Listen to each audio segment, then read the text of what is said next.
Do you think that jiu-jitsu has given you a means, a way to filter information or a way to understand problems better?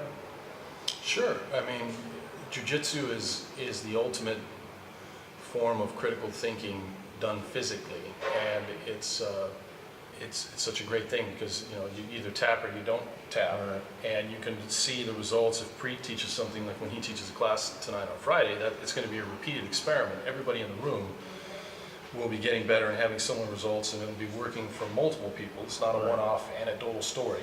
And so just the daily process of going through that and learning and understanding how that works, problem solving, and then trying to take the same kind of dispassionate view that you have to play jiu-jitsu well. You can't get emotionally invested in the role. To take that and apply it to a problem like violence or anything else, and just be able to look at the data and say, I'm going to, regardless of any ideological framework, let's set all that aside. What story does the data tell us? And let that guide where we go. Yeah, we've talked about that. There's something about the fact that in jiu-jitsu, there's a corrective mechanism built into it. Yes. And I think that not only is that mechanism absent in religion or faith-based thinking, but it's even worse because they think they have a corrective mechanism, but in a sense they almost have an anti-corrective mechanism. Yep. No, they do. They have a delusion enforcing mechanism. Right. Like in traditional martial arts. Right. All competitive sports and combat martial arts, boxing, Muay Thai, judo, wrestling, they all have that, what we're talking about. The thing that makes jiu-jitsu special, I think, is the fact that it's gentle. Right. I mean, judo's hard on the body, boxing causes brain damage, Muay Thai is brutal.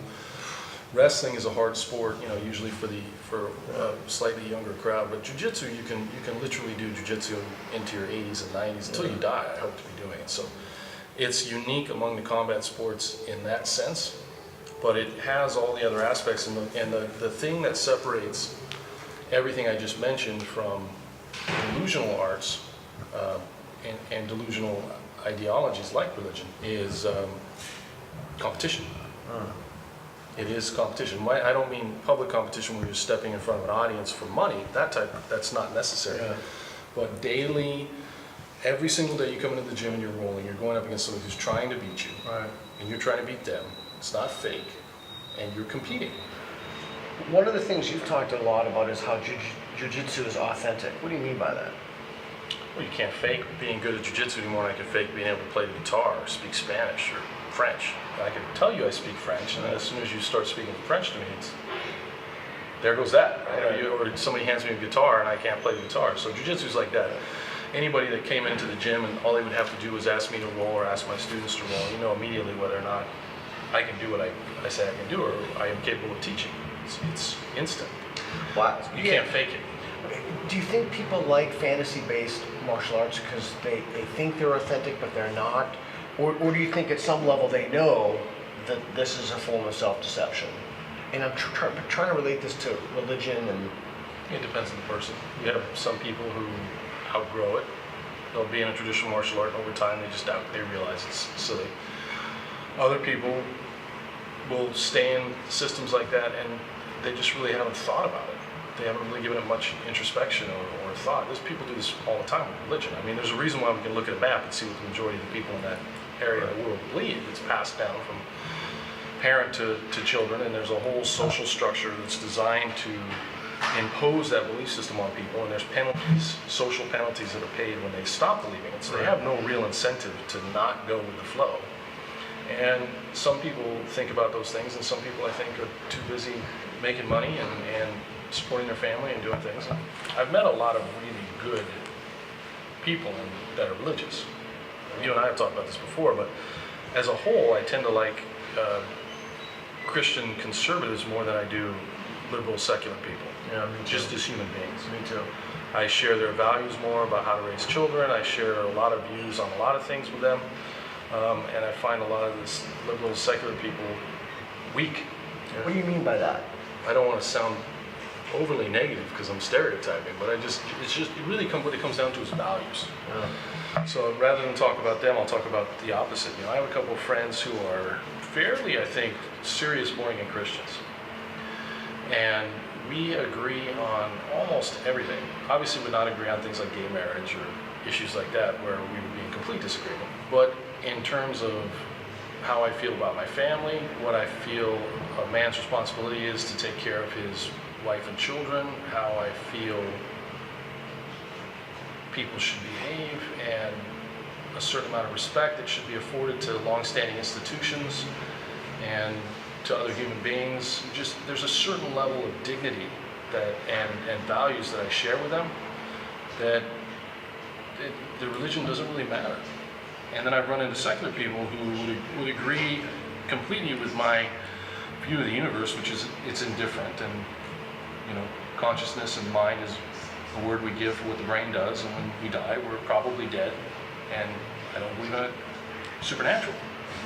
And we can share all that, but I don't have any values with them. Many times, sometimes.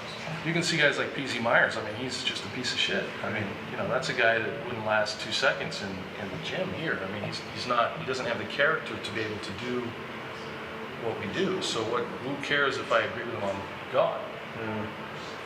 Some people are just horrible people. And I think it's funny, it's like that anger too that so many secular people have, that for the life, I just cannot understand it. I don't know if it's born out of a sense of they're fundamentally insincere and they realize that their beliefs are based upon a house of cards, and so they have to attack people who don't share their convictions, or... Yeah, it's just a certain kind of person, and I don't have a better way to explain it to you other than I obviously don't share values with that person. It's not somebody I'd want to sit with. It's not somebody I'd really allow in my presence. It's not somebody I'd ever have around my kids. So, what they believe about how the world was created or whatever is meaningless in comparison to those things, Yeah, it's interesting that I think people place an additional value on those things that is undeserved. I mean, really, ultimately, if somebody believes that there's a supernatural realm, or if they're a naturalist, I'm not really sure that makes that much of a difference. No, I don't think so. And the people that I'm talking about, they're not the kind that are inclined to ever go up to a secular person or someone else and tell them they're going to burn in hell. Right. I know there's certainly religious people that are like that. But I do think they tend to be in the minority, actually. And I actually find those people rather easy to deal with when they're honest with me and sincere. Yes. And they'll say to me, well, I think you're going to go to hell. And there's something I respect about them as people to say that to me, as opposed to what the content of their speech is. Yeah, it's much easier for me to respect somebody like that than some Oxford theologian who refuses to give you a concrete definition of what they mean by God because they think their IQ is so high that they've figured something out about the mystical that's just actually ridiculous. Right. And their entire being reeks of insincerity. Right. Yeah, not interesting to me. Right. Thanks. Yep.